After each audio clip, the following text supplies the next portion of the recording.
여호와의 크고 두려운 날이 오고 있다.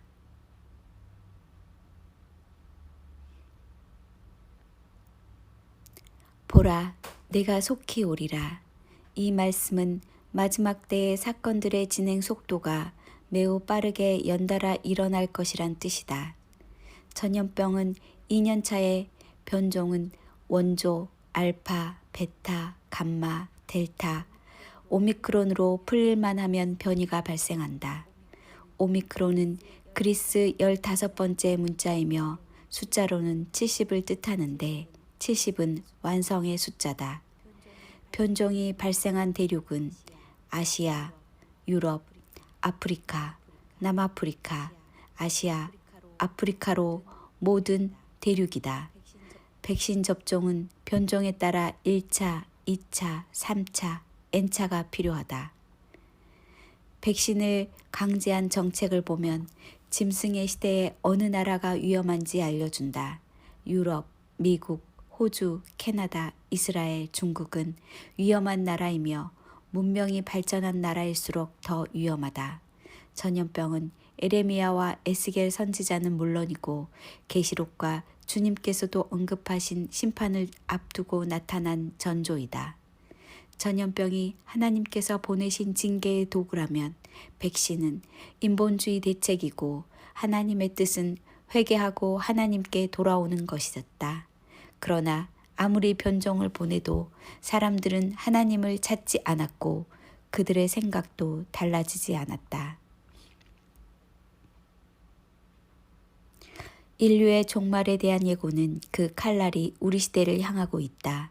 여호와의 크고 두려운 날이 오고 있다. 에레미야와 하박국과 사도 요한에게 주신 말씀은 삼중적이어서 더 살벌한 느낌이다. 심판을 앞두고 선지자들에게 주신 공통적인 메시지는 반역한 이스라엘 백성을 치기 위해 더 악한 바벨론을 무기로 사용하시겠다는 계획을 알려주셨다. 하나님께서 사용하시는 징계의 도구는 전염병, 기근, 전쟁이다. 그 다음에 하나님의 쇠망치인 바벨론도 쓸어버리시겠다고 선포하셨다. 새 선지자의 애언은 연결성이 있고 애언의 대상이 당대는 물론이고 먼 훗날 마지막 시대를 향하고 있다. 에레미야가 기록한 이방 나라에 대한 하나님의 심판에서 바벨론에 대한 심판은 마지막 9번째에 있다.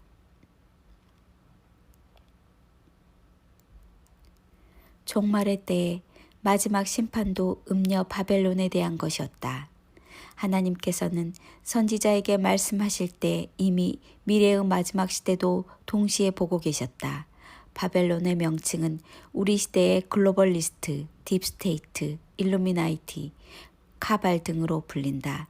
그들은 세상을 들썩였지만 이 정도로 그레이트 리셋을 하기에는 부족하다고 느낄지 모른다. 하박국과 에레미야는 거의 동시대에 활동한 선지자다.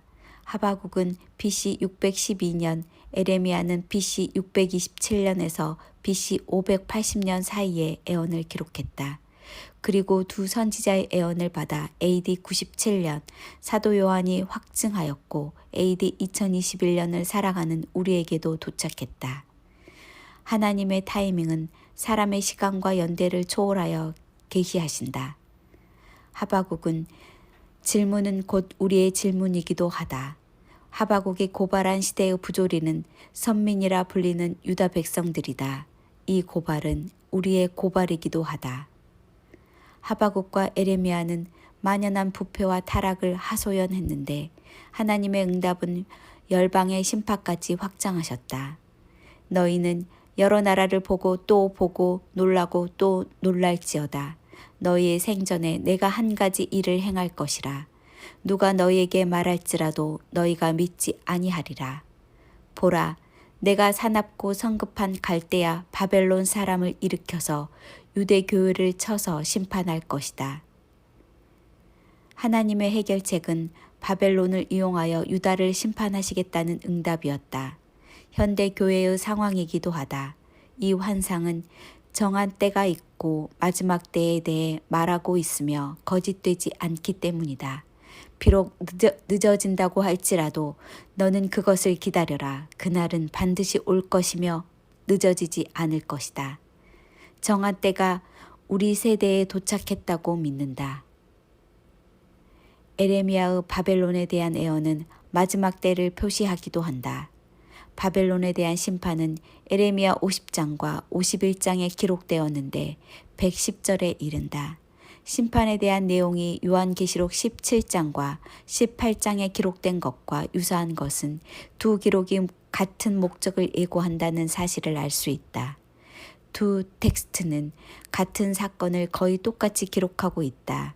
시대는 다르지만 두 테마를 하나로 묶음으로써 꾸준히 회개를 촉구하시고 경고한다.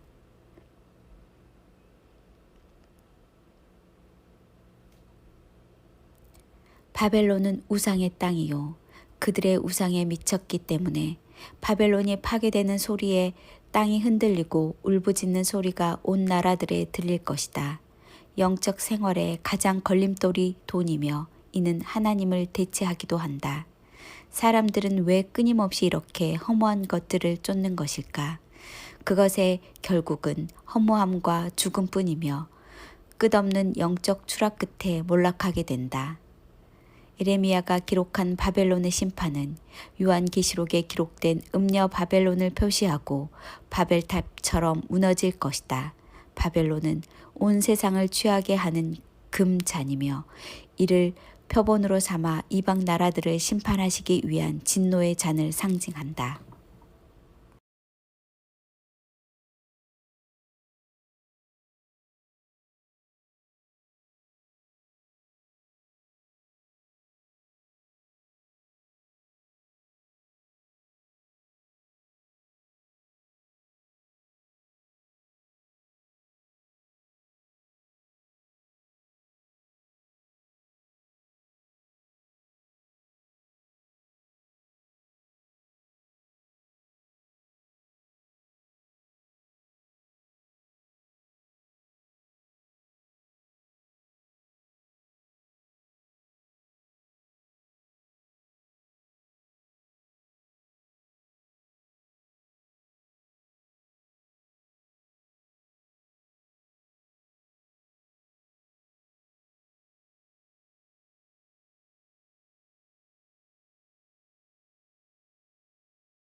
만국은 바벨론이 제공하는 음행의 포도주에 취했고 이로 인해 하나님의 진노의 잔을 마시게 된다.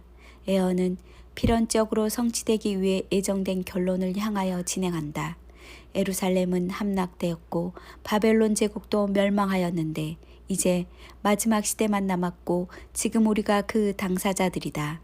바벨론 제국은 역사의 무대에서 완전히 사라져버렸다. 하지만 빅테크가 음녀 바벨론의 이름으로 종말의 시대에 나타나서 만국을 미혹하여 멸망으로 이끈다는 것이 선지자들의 애언한 조각들을 맞추어 가고 있다. 아멘.